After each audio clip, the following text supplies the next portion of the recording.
In terms of the first question, what were your takeaways from closing the fiscal gap exercise?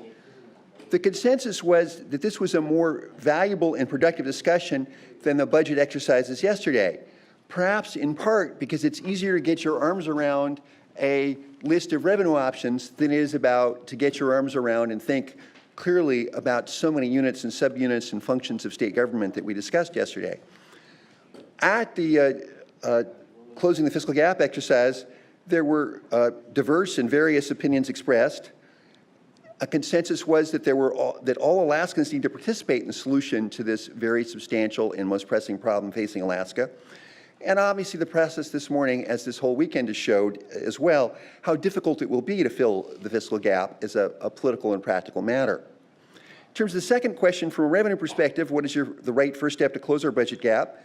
In our group of 4 that I was able to assemble, we had 2 votes for reinstatement of a progressive individual income tax, 1 vote for reducing oil tax credits, and 1 vote for the establishment of a percentage of market value approach to the permanent fund, also known as an endowment value model that would have, in this particular person's request, a 70-30 split between government and dividends.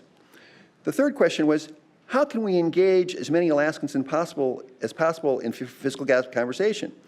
Well, the first suggestion were forums and discussions, and I happen to know, as a matter of fact, there'll be one on Saturday, September 19th, at University of Alaska Anchorage all day long, going at these questions today that we discussed this weekend.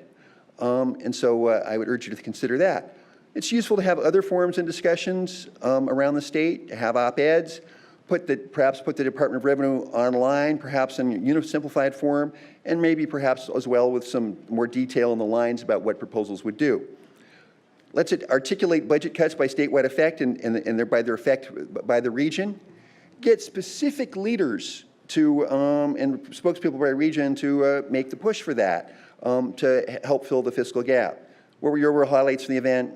Gunnar Knapp's economic presentation Friday night, this morning's revenue session, Randy Hoffbeck's job yesterday afternoon. Thanks a lot, folks. Brian. Thank you.